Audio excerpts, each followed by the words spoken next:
እጅሽን እሳት ቢጀምረው እንግዲህ እኔ እጅ ምን ሊጠቅም ነው ብለ ጨርሰሽ አሰጮም ያለውን አትርፎ መጠቀም ነው የሚቻለው። የሚገርምሽ በዙ ስባዬ ያየሁት አንድ አዲስ ነገር እንደ ቤተክርስቲያን ስናየው በቤተክርስቲያናችን መካንነት እንዴት ይታያል? ሐና ራሱ ጠበል ሆነች። ሐናን የዳሰሰ ሁሉ ሐና መስቀል ሐና ቅዱስ እምነት ሆነች። ሐናና ሐናን የዳሰሰ የነካ ሁሉ መፈወስ ጀመረ።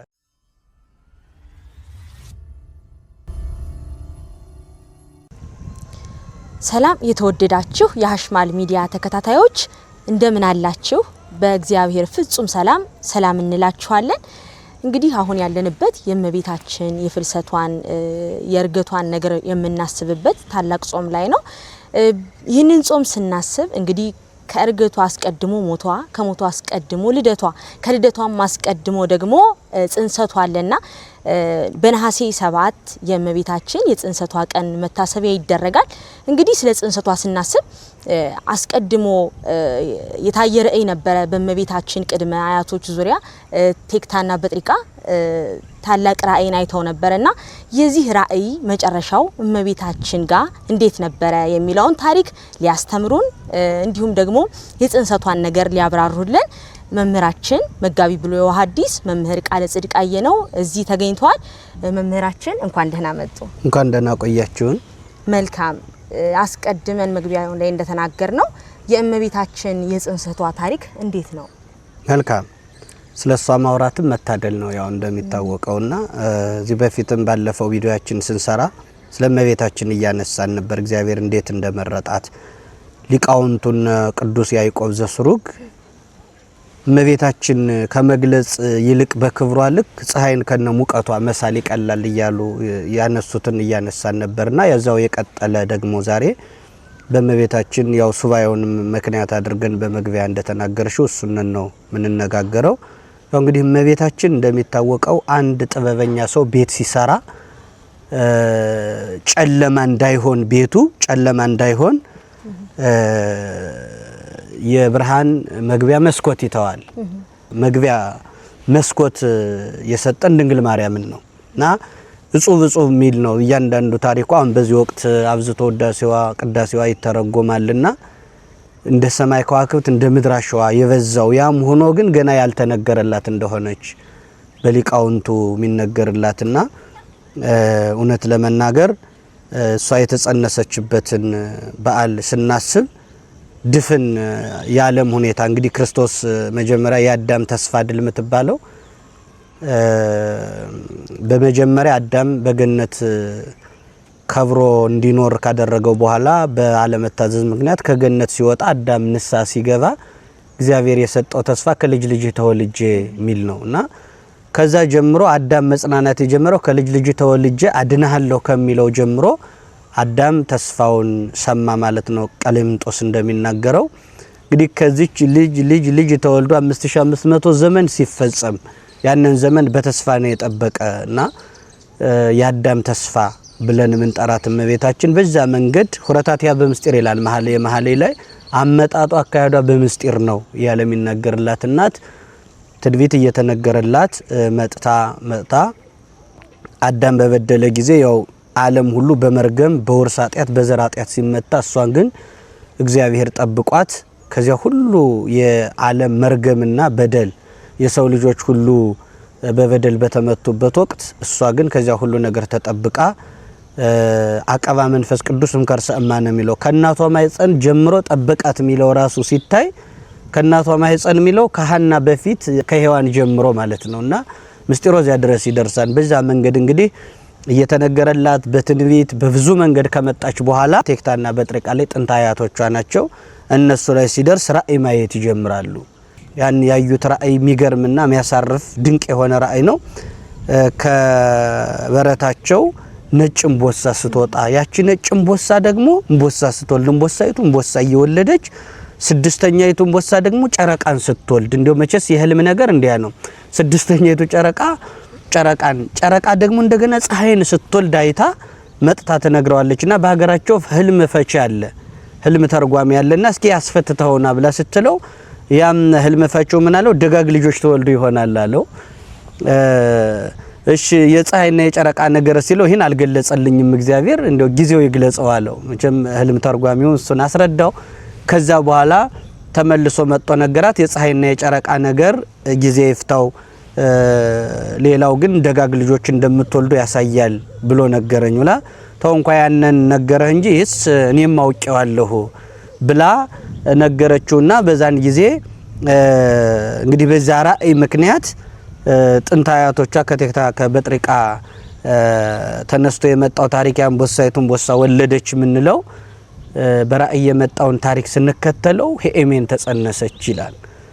ሄኤሜንን ቴክታና በጥሪቃ ሄኤሜን ማለት ረከብኩ ስለተ ረከብኩ ተምኔቴ ማለት ነው ይላል። ምኞቴን አገኘሁ ማለት ነው። ምኞቴን አገኘሁ ማለት ነው። እና ሄኤሜን ደርዴ የምትባል ወለደች። ደርዴ ቶናህን፣ ቶናህ ሲካርን፣ ሲካር ሄርሜላ ነው። ሄርሜላ ይባልም ያው የከተማው ጥሪ ሄርሜላ ነው። ያው ሄርሜላ ነው በዚሁ አጋጣሚ አይጠብቅም። ሄርሜላ ሐናን ወለደች። ሐና ከነገደ ይሁዳ ኢያቄም የሚባል ሰው አገባችና መከነች። እሷም ደግሞ መውለድ አልችላለች። በዚህ እያዘነች በመካንነቷ ትኖር ነበርና እንደውም በዚህ ምክንያት ጎረቤት አለቻት የሐና ጎረቤትና አንድ ቀን ሐና ምን አለች? ዛሬ ቤተ እግዚአብሔር ደርሼ እጅ ነስቼ መጣ ነበር፣ ግን የታጠበ ልብስ ለቤተ እግዚአብሔር ቢሆን የታጠበ ልብስ የለኝም። በዚህ ምክንያት ልቀር ነው ከቤተ ክርስቲያን ስትል ሰማችና ጎረቤቷ ከኔ የታጠበ የተቀመጠ ልብስ አለ ለብሰሽ ደርሰሽ ነይ ተብላ ትነግራታለችና ይህንን ስትላት አይ ያንቺማ ልብስ ያቺ ደግሞ ጎረቤቷ ትንሽ በዝሙት የምትጠረጠር የምትታማ አይነት ሴት ናትና ያንቺማ ልብስ በዝሙት የተነካካ ልብስ ነው ለቤተ እግዚአብሔር አይሆንም ብላ ስትናገር ሐና ከባድ ነገር ደግሞ ያቺም የቃላት ወሮራ ተናገረቻት። እኔ ለሐና ልጅ ያልሰጣት እግዚአብሔር በምን ምክንያት ነው እያልኩ አዝን ነበር። ለካ በዚህ ክፋትሽ ነው እንደ ድንጋይ አጠጥሮሽ እንደ በቅሎ ገትሮሽ የቀረ ብላ ጠንካራ ነገር ተናገረቻት። በዚህ ተሰማትና አላበጀሁም ብላ ነገሩ አልቀረም። ያን ተውሳ ከቤተ እግዚአብሔር ደርሳ ስትመጣ ደግሞ ርግቦችን አየች። መንገድ ላይ ከልጆቻቸው ጋር ሲጨዋወቱ አይታ እንዶ ባንስ ከርግቦችና ካይዋፋት እንዶ አንሳለ ሆይ ሐና ባሪያህን ምን ብለህ ፈጥረሃታል? ድንጋይ ብለህ ፈጥረሃታል እያለች ስሜቷን ከቤተ እግዚአብሔር መልስ ይህንን ስትናገር እንግዲህ ይህንን እሷ በዚህ ምረት ውስጥ እንዳለች ባለቤቷ ኢያቄም ደግሞ መስዋዕት ሲያስገባ መስዋዕት በሚያቀርብበት ጊዜ ሊቀ ካህናቱ ሳይቀር ለምን መስዋዕት አስገባለህ? እግዚአብሔር የኃጢአተኛውን መስዋዕት አይቀበለውም። ላይቀበልህ የኃጢአተኛውን መስዋዕት አይቀበልም ብሎ ይነግረዋልና እንዲህ ሲለው ይህን ሁሉ ተግዳሮት ምንሰማ ባናዝን ባንጸልይ ባንጾም አይደለምን? ስለዚህ ምን እናደርጋሉ? ሱባኤ እንግባሉ። አሁን ሱባኤ ገቡ እንደገና። ያው ባለፈውም እንዳነሳ ነው እመቤታችንም በሱባኤ ነው የተገኘችውና ሱባኤ እንደገና ሲገቡ በሱባኤያቸው መካከል እየጸለዩ እያሉ ምልክት አዩ። እሷ እንግዲህ ድንቅ የሆነ እሷም እሱም ናቸው። ብቻዋን አይደለም ህልሙን ያየችው። ሰባቱን ሰማያት ሰጥቃ ስትወር ነጭ ርግብ፣ በእውነት በጣም የዋሂት የሆነች ርግብ እንግዲህ እንደምታወቀው የዋሂት ናት። ጻዕዳዋ ርግብ ሰባቱን ሰማያት ሰጥቃ ወርዳ በማይጸኗ ስታርፍባት ለሱ የወርቅ ዘንግ የወርቅ መነሳንስ ሲያስጨብጡት በእጁ ትመለከታለች። እሱ ደግሞ ከደጃቸው ትልቅ ዛፍ በቅላ ፍሬ አፍርታ ፍጥረት ሁሉ ያችን ዛፍ ሲመገባት ይመለከትና ይህንን እርስ በርሳቸው ይነጋገራሉ። ከዛ በኋላ ይህም ያው ሲፈታ ባጭሩ ለመፍታት ያቺ ሰባቱን ሰማያት ሰንጥቃ የወረደችዋ ርግብ የምትባለዋ ቅድስት ድንግል ማርያም ናት። ነጯ ርግብና ያችን ፍጥረት ሁሉ የሚመገባት ዛፍም የራሷ የእመቤታችን ናት። ተመሳሳይ ህልም ነው ያዩት። በሱባኤ የተገለጸችላቸው ናቸውና ይሄን ካዩ በኋላ እንግዲህ በፈቃድ እግዚአብሔር ነሐሴ 7 ቀን ይሄ ራእይ ይሄ ህልም እውን ሆኖ እመቤታችን ነሐሴ 7 ቀን ተጸነሰች ማለት ነውና ያቺ ያዳም ተስፋ ታሪኳ እንዲህ ያለ ውስጥ ለውስጥ መጣ። ከልጅ ልጅ ተወልጅ የሚለው አሁን ተጸነሰች። እንግዲህ ግንቦት ልደታ ደግሞ ልደቷን ታከብራለች ቅድስት ቤተክርስቲያን ማለት ነውና ከዚህ የተነሳ በዛ መልኩ ልክ እመቤታችን ተጸነሰችና ጽንሷ በዛ ልክ መነገር ሲጀምር የሚገርመው በጣም የሚገርመኝ የእመቤታችንን ታሪክ ስናስብ ሰው ማሰብ ያለበት እመቤታችን ስራ የሰራችው ተወልዳ አይደለም፣ ሳትወለድ ነው። ገና ልክ እንደ ተጸነሰች ስራ ጀመረች። በሐና ማይጸናትና ትንሽ ሆዷ አደግ እያለ ሲመጣ አንድ አይና ጎረቤት ነበረቻት የሐና እና ሐና እግዚአብሔር ጎበኘሽ መሰል የማይጸንሽ እያደገ ነው ፊትሽም እንደ ነፍሰ ጡር ሴቶች ያማረ ነው መልክሽ እንደዛ እያሳየ ነው እግዚአብሔር ጎብኝቶሻል መሰል የማይጸንሽ አደገ ብላ የሐናን ማይጸን ስዳስሳት ወዲያውኑ ያን በነካችበት እጇ ያው እጃችን መቅለብለብ አይደል መቻርፋል ሄዶ የሐናን ማይጸን በዳሰሰ እጇ ያ ታማሚ ጤነኛ ያልሆነ አይኗን ስትነካው አይኗ ቦግ ብሎ ብሩህ ሆኖ በራላትና ሐናም ዞር ብላ ምን እኔን ብቻ አንቺንም እግዚአብሔር ጎበኘሽ እንጂ አለችና ከዚህ በኋላ ከዚህ ቀን ጀምራ ከተጸነሰች ከማይጸን ጀምራ ስራ ጀምራለች መብራት ስለዚህ ምን እንላለን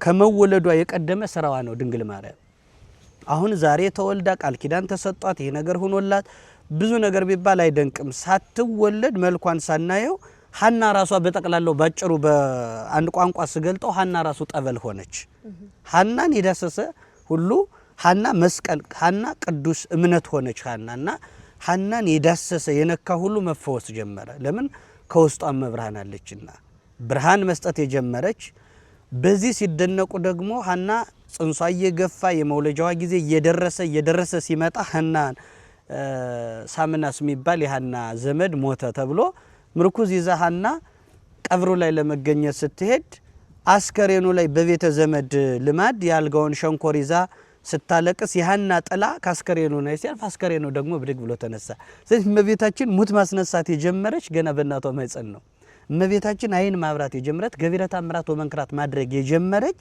ገና በእናቷ ማይጸን ነው ራሷ ሐና ጠበል ሆናለች ያልኩትኝ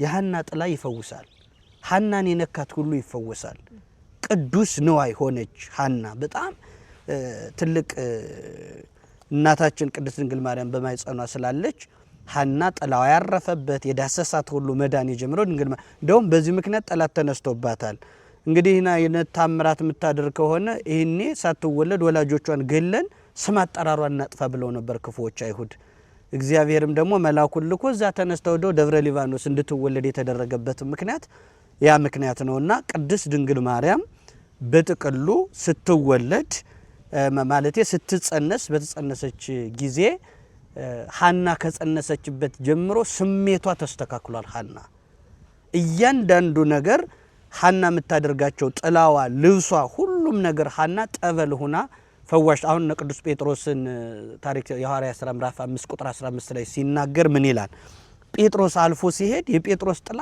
ይፈውስ ነበረ እና የቅዱስ ጴጥሮስ ጥላ ይፈውስ ነበረ ቅዱስ ጳውሎስ ደግሞ ልክ ጧት መሬት የሚጠርግ ልብስ ለብሶ ይወጣል ያ ልብስ ለብሶ ይወጣና ማታ ሲመለስ ግን ሀፍረቱ ብቻ የሚተግን ልብስ ነው ይዞ የሚመለሰው ለምን ልክ ልብሱን የነኩት ሁሉ ይድናሉ ያንን ልብስ እየቆረጡ እንደምነት እየተካፈሉ ይወስዱት ስለነበር ማለት ነው እና የቅዱስ ጴጥሮስን የጴጥሮስ ጥላ አንቺ ነሽ ይላታል ሊቁ ደግሞ ሲናገር ማርያም ለጴጥሮስ ጽላሎቱ ወለ ጳውሎስ ሰበኑ የጳውሎስ ሰበኑ ልብሱ አንቺ ነሽ የቅዱስ ጴጥሮስ ጥላው አንቺ ነሽ ይላታል ስለዚህ ያ የጴጥሮስ ያ ይፈውስ የነበረ ያቺ ጥላ አንቺ ነሽ ነው የሚላት የሐና ጥላ እንዲፈውስ ያደረገች ከውስጥ ያለችዋ ድንግል ማርያም ናት ማለት ነውና ልክ እመቤታችን ነሐሴ 1 ቀን ተጸነሰች የጌታችን የመድኃኒታችን የኢየሱስ ክርስቶስ የመወለዱ ጊዜ እየቀረበ እንደመጣ ማሳያ ይሆናልና ልክ እመቤታችን ሰንሰለት ሰጣ በዚህ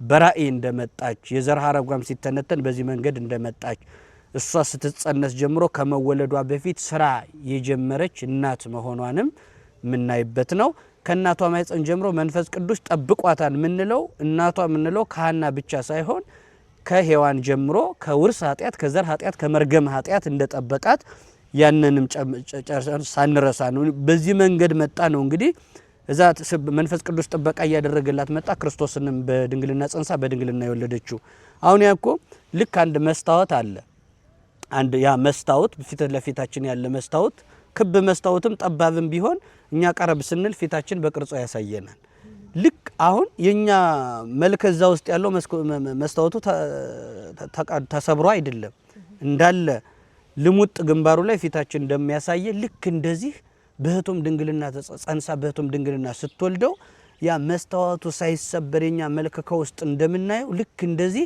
ማይተመ ድንግልናዋ ሳይለወጥ ቅድስት ድንግል ማርያም በዛ መልኩ ክርስቶስን ለመጽነስ ለመውለድ የበቃችው ትንቢቱና የመጣችበት ምስጢራዊ መንገዱ የሚገርም ነውና ድንግል ማርያም ከብዙ በጥቂቱ እንደው እንደ መነሻ በዚህ ወቅት ጾሙን እያከበርን ነውና ነሐሴ 7 የእመቤታችን ጽንሰት በዚህ ልክ ቤተክርስቲያን ትተርከዋለች ታከብረዋለች ማለት ነው።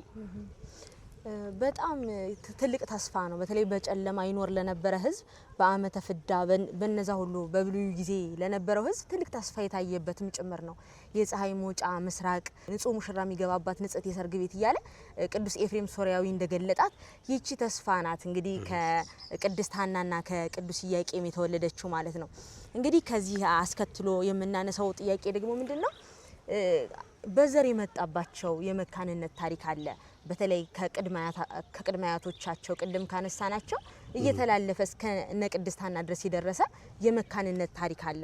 በቤተ ክርስቲያናችን መካንነት እንዴት ይታያል? በተለይ ከዚህ ጋር ተያይዞ ቅድስት ሐና ምትነሳለችና የነብዩ ሳሙኤል እናት የሷም ጸሎት ደግሞ ድንቅ ነውና ሴቶች በተለይ በዚህም ዘመን ሆነ በልዩ ልዩ ዘመናት የኖሩ ሴት እህቶቻችን እናቶቻችን በጣም ይፈተኑበት ደካማ ጎናችን ጭምር ነውና መካንነት እንዴት ነው በቤተ ክርስቲያን እንዴት ይታያል? መልካም በጣም ወሳኝ ጥያቄ ነው። አንዱም የዚህ የትምህርቱ አካል ነው። እውነት ለመናገር ከላይም ስናየው ሐና ከመካን ከመሆኗ በፊት ቴክታ በጥርቃ ምንላቸውም ያ አመጣጡም በጣም ሌላ እንትን አለውና እንግዲህ በቤተ ክርስቲያን እውነት ለመናገር እንደ መጽሐፍ ቅዱስ ነው የሁሉም ነገር መነሻችንና መጽሐፍ ቅዱስን ምክንያት አድርገን ስናወራ በጣም መካን የሚባሉ በመጽሐፍ ቅዱስ በርካታ ሴቶች አሉ። ለምሳሌ ቅድም ያነሳሻት መሳሙኤል ሐና በጣም ብዙ ትሰቃይ ነበረ። ጣውንቷ ትወልዳለች፣ ልጅ ታያለች፣ ትበሳጫለች፣ በጣም በብዙ ነገር ትጸልያለች፣ ብዙ ነገር ታደርጋለችና ሂዳ መጨረሻ ግን መካኒቱ 7 ተወለደች ትላለች። ሳሙኤልን ስታገኝ መካኒቱ 7 ተወለደች። አንደበታችሁን ጠብቁ ትላለች። ስለዚህ ሐና አሁን መካን ብሎ መጽሐፍ ቅዱስ ይጠራትና መካን ግን አይደለችም፣ ወልዳለች። አሁን ሳራን መካን ይላታል። ሳራ ግን እኮ ወልዳለች። ኤልሳቤጥን መካን ይላታል። ኤልሳቤጥ ወልዳለች። የማኑሄ ባለቤት ወይንም የሶምሶን እናት መካን ነበረች አይደል የሚለው መካን መጽሐፍ ቅዱስ ራሱ መካን ይላታል። እንዲህ እያለን ይሄድ እንደሆነ ራሄልን መካን ለጊዜው መካን ይላት እንዲህ እያለ መካን እያለ ከ8 በላይ የሚጠራቸው መጽሐፍ ቅዱስ የሚጠራልን ሴቶች አሉ መካን የሚላቸው። ነገር ግን በጣም ልዩ ኬዝ ካላቸው ሰዎች ውጭ እነዛ መካን የሚባሉ ሰዎች ታሪካቸው ተቀይሮ ልጅ ወልደው ደግሞ እናያቸዋለን። በጣም ብዙዎቹ አሁን ሳራ ከመካንነቷ የተነሳ በጣም ንግግሯ ይገርመኛል። የሳራ ምንድነው የምትለው? እግዚአብሔር አዘገየኝ በማለት ፈንታ እግዚአብሔር ዘጋኝ ትላለች። እግዚአብሔር ዘግቷት አይደል ግን አዘግይቷታል። አንዳንድ ጊዜ በእውነት አሁን በዚህ ዘመን ላለው የሚያልሽው ትክክል ነው፣ ትምህርት ነውና የምናስተምረው ይህንን ማሰብ መቻል አለባቸው። ሳራ ምልክት ናት። ሳራ ትዳሯን ፈተና ውስጥ ከታው ነበረ። ይስማኤል እንዲወለድ ከገረዲቱ አብርሃም እንዲወልድ ያደረገች የሳራ ችኩልነት ነው። እግዚአብሔር ሲያዘገያት ዘጋኝ ብላ ተርጉማ ሌላ ስህተት ውስጥ ገብታለች። አብርሃም ሳይፈልግ ከአጋር ከሰራተኛዋ እንዲወልድ ግፊት አድርጋለች። ከዛ በኋላ ያ ነገር ግን በጣም አደጋ ውስጥ ገብቶ በኋላ ግን ይስሐቅን የመሰለ ልጅ እግዚአብሔር ሰጥቷል። ነገር ካለቀ እነሱ በቃ ሁሉ ነገር አልቋል ቁማን ካሉ በኋላ ለእግዚአብሔር የሚሳነው ነገር የለም። እንግዲህ እኮ በጣም ይገርማል። ይስሐቅ ይወለዳል በሚባልበት ሰዓት እግዚአብሔር ለአብርሃም ተገለጠነትና በ100 ዓመቱ 99 ዓመት ላይ ተገለጠና በጣም አንዱን ታሪክ ስታነሽው አንዱ ነው የሚመጣው። አብርሃምን ምን ብሎታል? እንደ ሰማይ ከዋክብት እንደ ምድር አሸዋ አደርገዋለሁ ዘርክን ካለው በኋላ 10 ዓመት ጠብቋል፣ ልጅ አይወልድም። እና ሳራም ተስፋ ቆረጠች። አብርሃምን እድሜው እየገፋ ሲመጣ እግዚአብሔር በፊቱ ተገለጠና ፍጹም ሁን፣ በፊቴ ተመላለስ፣ እኔ ኤልሻዳይ ነኝ ማለት ሁሉን ቻይ ነኝና እንዳትጠራጠር እያለ ነው። ከሳራ ነገስታት ይወለዳሉ ያ ሲነግረው አብርሃም እየሰገደ ሳቀ ይላል። ኦሪት ዘፍጥረት ምዕራፍ 17 ላይ አብርሃም ስቋል። ኦሪት ዘፍጥረት ምዕራፍ 18 ላይ ስንሄድ ደግሞ ስላሴ በአብርሃም ቤት ገቡና የዛሬ ዓመት እመጣለሁ ሳራ ልጅ ትወልዳለች ሲባል ሳራ ደግሞ ሳቀች። የባልና ሚስቱን ሳቅ ሰብስቦ ግን ልጅ አድርጎ አቆሞታል እግዚአብሔር። ሳቃችን ልጅ አድርጎ የሚያቆምበት የራሱ ጊዜ ስላለው በእግዚአብሔር ምሽትን ማለዳ ያደርጋል። እግዚአብሔር የሕዝቅያስን ምሽት መልሶ ማለዳ 10 ሰዓት ወደ 3 ሰዓት እንዲቀለበስ ያደረገ አሮጊቷ ሳራ መካን ነኝ ብላ እሷ ተስፋ ቆርጣ ትዳሯን ሁሉ ለሌላ ጋልጣ በሰጠችበት ሰዓት አብርሃም ልጅ ወልዷልና ያ መካንነት ይሄ መካን እንደ 3 ዓመት 10 ዓመት እንኳን ሳይጠብቅ ሰው ዘግይቶ የሚመጣበት ጊዜ አለና በእግዚአብሔር ላይ የሆነ ነገር እንዳይሆን የሳራን ታሪክ መልሶ መላልሶ ማንበብ ያስፈልጋል። ሊቀ ካህናቱ ዘካርያስ ይገርመኛል። ኤልሳቤጥ ሚስቱ መካን ሆነችና አገልጋይ ነው ይጸልያል። በሚጸልይበት ሰዓት ግን ዘካርያስ መልስ በጊዜው በፍጥነት አልመጣም። ነገሩን ትቶት እንደማይወልድ ተስፋ ቆርጦ ኤልሳቤጥም እያረጀች እድሜዋ እየገፋ ሲመጣ መጨረሻ ላይ የእግዚአብሔር መልአክ ቅዱስ ገብርኤል መጥቶ ጸሎት ተሰምቷል ሲለው የቱ ነው ያል ጸሎት ተሰምቷል ሲለው የትኛው ጸሎት አሁን ትቶታል 60 ዓመት ሆኖታል ከተው። ከዛ በኋላ ግን ያን ዘግይቶ እግዚአብሔር መጣ። ኤልሳቤጥ ትወልዳለች ሲለው ያ አይሆንም ሲል እስኪወለድ ድረስ አንደበት ይያዛል ተብሎ የተያዘበትም አንዱ እሱ ነው እና እንዲያውም ከአብርሃም እምነት ከዘካርያስ እምነት የአብርሃም እምነት ይበልጣል ይላል። ዘካርያስ አስተማሪ ነው። ሲያስተምር ምን ይላል? አብርሃም በ100 ዓመቱ ልጅ ወለደ እያለ የሚያስተምረው አገልጋይ እሱ ላይ ሲሆን ግን ተጣፍቶበት እንዴት ይሆናል ወደሚል ለሰው የሚሰጠውን ትምህርት ለራሱ አልሆነለት ብሎ ተቸግሮ ነበርና ኤልሳቤጥም ወለደች፣ ሳራም ወለደች። ያኔ ዘግይታ ትዳሯ ከተፈተነ በኋላ ኢስማኤል ከመጣ በኋላ ስራውን ጀመረ እግዚአብሔር። እንደውም የታገሰ ከሚስት ይወልዳል የሚለው ለሳራ ሳይሆን ይቀራል እና በጣም በሚገርም ሁኔታ ሳራ አግኝታለች። የያዕቆብ ሚስት ራሔል በጣም ዘግይታ ነበር፣ ልጅ አጣ። በጣም ብዙ ሰራተኛዋን ጎትታ ወስዳ ደግሞ ከያዕቆብ እንድትወልድ አድርጋለች። ከዚህ ሁሉ ነገር በኋላ ግን እግዚአብሔር ዘግይቶ መጣ እና የመጀመሪያው መጠበቅ ያስፈልጋል እግዚአብሔርን። በዚህ እንደ ፈተና እንውሰደውና በስጋ አይን ስናየው ነው፣ እንደ ሰውኛ ስንመለከተው ነው ፈተና ብለን የጠራ ነው እንጂ እውነት ለመናገር ልጆች የእግዚአብሔር ስጦታዎች ከሆኑ ልጅን የሚሰጥ እግዚአብሔር ከሆነ መጠበቅ ያለበት እግዚአብሔር ነው። ምክንያቱም ሲከለክልም ምክንያት አለው እግዚአብሔር፣ ሲያዘገይም ምክንያት አለው እግዚአብሔር። አሁን የሳራ መዘግየት ይስሐቅን ነው ያስገኘ፣ የኤልሳቤጥ መዘግየት መጥምቀ መለኮትን ነው ያስገኘው። ስለዚህ የሐናም የዛችኛዋን ሳሙኤል ሐናንም ስናየው ዘግይታ ሳሙኤልን ያክል ልጅ ነው ያገኘና የታሹ ሰዎች በመከራው የዘገዩ ሰዎች እንደው ኑሮ የሚመጣ ዝናብ መቼስ ከባድ አይደለ? ስለዚህ ልክ እንደዚህ ቆይቶ አዘግይቶ አሽቶ ሁሉን ነገር ከታገስና ትግስታችን ከተፈተነ በኋላ የሚመጣ ነገር በጣም የተሻለ ነገር ሊመጣ ሲል ይዘገያልና ይህንንም ታሳቢ ማድረግ ቢችሉ አንድ የሚዘገይበት ምክንያት አለው። በዚህ መካከል ሌላ የራስን ስራ እንዳንሰራ አሁን ማይጸን ተከራይቶ የሆነ ነገር አድርጎ ይሄ ዘመናዊነቱን ተጠቅሞ የሆነ ነገር ማድረግ ይቻላል። በፍጹም እሱን እግዚአብሔር ያልፈቀደ ነው። ይሄን አሁን ከእግዚአብሔር ጋር ብሽሽቅ ነው የሚሆነው። ከእግዚአብሔር ጋር እልህ ነው ሙግት ነው የሚሆነው እልህ ውስጥ ከዛ ውጭ ግን ምንም እግዚአብሔራዊ መንገድ ካልሆነ በየትኛውም መንገድ የመጣው ሰው ሊያጠፋ ይችል ካልሆነ በቀር አገርም ይሁን ግለሰብንም ቢሆን እንዲሁ የራስን አለመታዘዝ ከማስነበብ በላይ ምንም የሚገለጽ ነገር የለውም። ስለዚህ እመቤታችን ኑራ ያን ያክል ጊዜ ከመጣች በኋላ እንግዲህ ሰማይና ምድርን የምታገናኝ ፍጥረት ናት። ስለዚህ እችን ፍጥረት ለማግኘት ግን መዘግየት መታገስ ያስፈልጋል። ስለዚህ መካንነት አንደኛ እግዚአብሔር ዘግይቶ የሚመጣበት መንገድ ነው፣ መጠበቅ ያስፈልጋል። አሁን በዚህ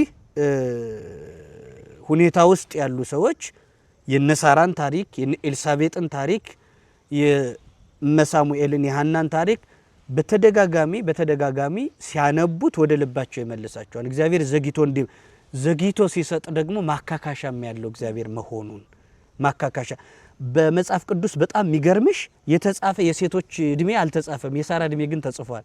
ለምንድን ነው የሳራ እድሜ የተጻፈው ሲባል ሳራ እዚህ በኋላ ልጁስ ቢወለድ እንዴት ላሳድገው ነው የሚል ስሜት ነበራት።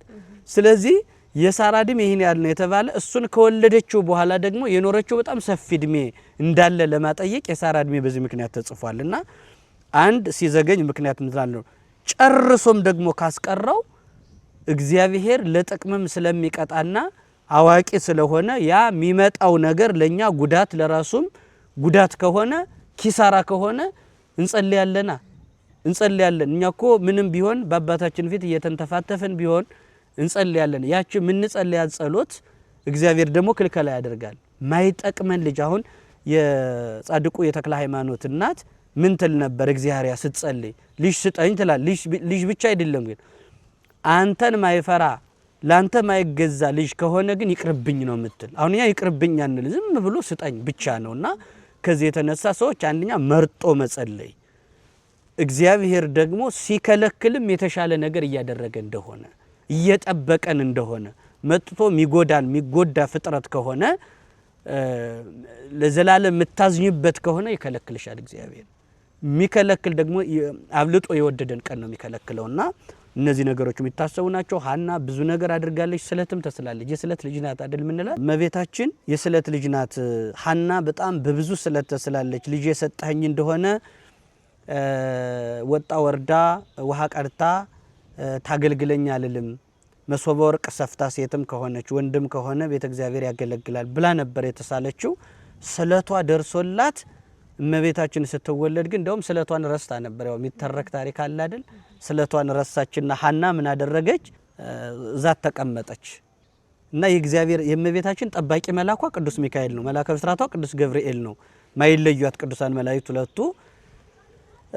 ስትረሳ ቅዱስ ሚካኤል በክንፉ ጋረዳት፣ ደበቀባት። አንድ ቀን ሐና በዚህ ብትሮጥ አጣቻት እና አስታወሰች። ስለቷን ረስታ ስለነበረ ጌታው የሰጠኝን አትንሳኝ ብላ እንደገና ስትጸልይ ድካሟን ስታውቀው መልሶ የእግዚአብሔር መልአክ አምጥቶ ሰጣት፣ ለቀቃት። እዚህ በኋላ ከባለቤቷ ከኢያቄም ጋር ተነጋግራ ወደ ቤተ እግዚአብሔር በ3 ዓመቷ ሰጧት። ልክ በ3 ዓመቷ ወደ ቤተ መቅደስ ገብታ ያው ቤተ መቅደሱ እርከኑ ኢየሩሳሌም 15 እርከን አለው ወደ ላይ ይላሉ እና 15ቱን እርከን ታች ላይ ትቷ ድንኩል እያለች በ3 ዓመቷ 15ቱን እርከን አልፋ ከቤተ መቅደሱ ደረሰች። ይኸው ልክ እንደዚህ ሙሉ 15 ዓመት ሲሆናል አማናዊ ቤተ መቅደስ ክርስቶስን ለመጽነሷ ምሳሌ ነው እና ከዚህ የተነሳ እመቤታችን ልክ በዚህ ልክ ሄዳ የስለት ልጅ ሆና እንኳን ስለቷን በዛ መልኩ ነው። ስለት ያው ወይ አቅምን አይቶ መሳል ነው፣ ያለዛ ደግሞ አለማስቀረት ነው። ሳይደረግ እንኳን ቢቀር ስለት አይቀርም ይላሉ። ሳይደረግ ሳይፈጸም ያልነው ነገር ቢቀር ለምን? አንደኛ እግዚአብሔር ዘግይቶ ሌላ ጊዜኛ ረስተነው ሳል ሊያደርገው ስለሚችል፣ ካላደረግነውም ለጥቅማችን ስለሚያደርገው እንደው ካፍ ከወጣ ማድረግ ይገባል የሚለውን እንደ ትምህርት እንወስዳለን። ያለ ግን ካልሆነ ግን ስለት አይደል ስሙስ ስለት ይቆርጣል፣ ካልሆነ ስለት ስለሆነ ይቆርጣልና ይሄንንም ታሳቢ እናደርግ። ስለዚህ ከዚህ በዓል በስለት መጣ። ያንን ስለትም ከዘነጋች በኋላ ሐናን መልሳ እንድታስታውስ የእግዚአብሔር መልአክ እንዳደረገን ያንን እናስብበት እግረ መንገዱን።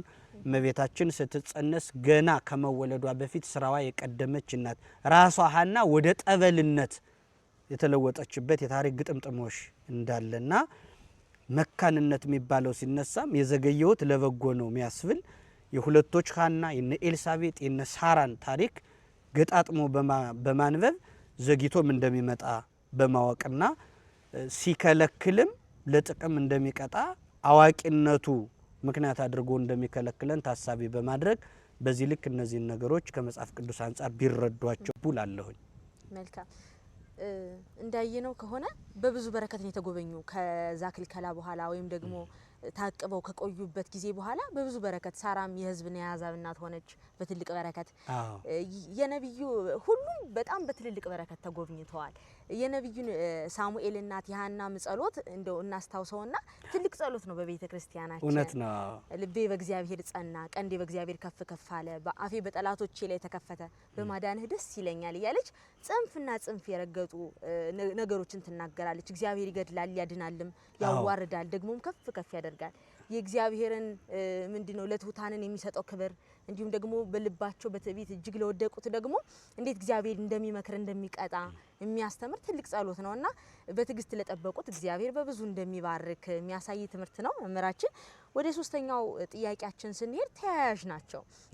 አሁንም ድረስ ያሉ እህቶቻችን እናቶቻችን እግዚአብሔርን ነው የሚጠይቁ ልጅ ሲያጡ ከሰው አይሰጥምና የእግዚአብሔር ስጦታም ነውና እግዚአብሔርን ሲጠይቁ ጾም ጸሎት ስግደት የሚባሉ አሁን ያለንበት ጊዜ በጣም አስቀድመን በሌላ መርሃ ግብራችን እንደሰራ ነው ጥሩ ጊዜ ነው ሱባኤ የሚያዝበት ጸሎት የሚጸለይበት በብዛት ስለሆነ ከዚህ ጋር ተያይዞ ይህንን ሱባኤ እንዴት መጨረስ አለብን ሱባኤውን መልካም በጣም ጥሩ ሐሳብ ነው እንግዲህ እንደተባለው አሁን ይሄ መቤታችን አንድ በሱባኤ ነው የተገኘች ሚለው ራሱ እችን የመሰለች ሰማይና ምድር የምታገና ድልድይ የሆነች ፍጥረት ያገኙት በድካም ነው ዝም ብለው አይደለም ጾመው ጸልየው ሱባኤ ገብተው ነውና ከሆነ ግብረ መልስ ይሰጣል ካልሆነ ደግሞ እንዲከለክል ብለን እዚህ በፊትም እንዳነሳ ነውና ስለዚህ አሁን እኛ ይህንን ጾም ስንጾም በምንጾምበት ሰዓት አሁን እየጾምን ነው ያለነውና ሚለው አፈጻጸሙን ነው የሚነግረን ጾም ይጾማል አይጾምም ጸሎት ይጸልያል አይጸልይም ሚል ጥያቄ ሳይሆን በምትጾሙ ጊዜ በምትጸልዩ ጊዜ በምትመጸውቱ ጊዜ ይያለ ነው የሚናገረው ስለዚህ ጾም አለ ጸሎት አለ ማለት ነው በዚህ ሰሞን ደግሞ አብዝተን የምንጸልየው ጸሎት ነውና የኛ ሰውነት ማለት የክርስቲያን ሰውነት ማለት ለምሳሌ ምግብ ምን በላበት ሳህን ይታጠባል አይደለ መጀመሪያም ይታጠባል ከዛ በኋላም ይታጠባል ለምን ምግብ የሚቀርብበት ነው አሁን የኛ መስዋዕት የሚቀርብበት የኛ ሰውነት መስዋዕት የሚቀርብበት ነው ያ ደግሞ ለእግዚአብሔር ነው የሚቀርበው የተወደደ መስዋዕት ሆኖ የሚቀርብ የእግዚአብሔር አሁን ጸሎት አለ ስግደት አለ ምጽዋት አለ ጾም አለ እነዚህ ነገሮች ሁሉ ለእግዚአብሔር ይቀርባሉ እነዚህን ነገሮች ስናቀርብ እነዚህን ነገሮች በመናቀርብበት ጊዜ ሰውነታችን ንጹህ መሆን መቻል አለበት የታጠበ መሆን መቻል አለበት እንኳን መንፈሳዊውን ነገር ስጋዊውን ነገር እንኳን ምግብ ለመብላት ሳህን አጥበን ነው የምንበላው ስለዚህ የኛ ሰውነት መስዋዕት መባ የሚቀርብበት ንጹህ ነገር መሆን መቻል አለበት እንዳልነው አገልግሎታችን አያንስም ሱባኤው በቂ ነው ከህፃናት ጀምሮ በሱባኤው እየተጾመ ነው ግን እንደነዚህ አይነት ነገሮች መስዋዕታችን የሚቀርብበት መንገድ የተስተካከለ ንጹህ መሆን መቻል አለበት ደግሞ በጣም አሁን ሱባኤው ግማሽ ላይ ደርሰናል 2 ቀንም 3 ቀንም ብትሆን የቀረችውን ሱባኤ ማስተካከል መቻል ያስፈልጋል እስካሁን ድረስ ባንድም በሌላ ምክንያት ተመችቶንም ሳይመቸንም በስተትም በተለያየ መንገድ ሳንጾም እንቀራለና ቀጣይ አመት ነው ጥንቅቅ አድርጌ የምጾም እንጂ እንግዲህ ተበላሽቶ ተስፋ መቁረጥ 2 ቀንም ብትሆን ቀሪዋንም ቢሆን ማስተካከል እንደውም የኛ ሊቃውንት ምን ይላሉ እጅሽን እሳት ቢጀምረው እንግዲህ እኔ ምን ሊጠቅም ነው ብለ ጨርሰሽ አሰጮም ያለውን አትርፎ መጠቀም ነው የሚቻለውና ከዚህ የተነሳ የቀረችዋ ሳምንትም ብትሆን 3 ቀንም ብትሆን 1 ቀንም ብትሆን በዛች ቀን ዋጋ ከፍሎ እንደው ከበረከቱ መሳተፍ መቻል ያስፈልጋልና ማስተካከል አሁንም ቢሆን የቀረን ነገር ካለ በሱባኤው ቀሪውን ጾም እንድንጠቀምበት ላለው እግዚአብሔር ይስጥልኝ መልካም መምህር እግዚአብሔር ይስጥልን እግዚአብሔር ያክብርልን እንግዲህ አስቀድመው መምህራችን ተናግረውታል ስለመቤታችን ብንናገረው የምንጨርሰው ነገር አይደለምና በሌላ ደግሞ ሰፋ ባለ መርሃ ግብር የምንሰራበት ይሆናል ሌላው ይህን ሱባኤ ደግሞ በሰላም እንድንጨርስ አምላካችን እግዚአብሔር ይርዳን ሰላም እግዚአብሔር ከሁላችን ጋር ይሁን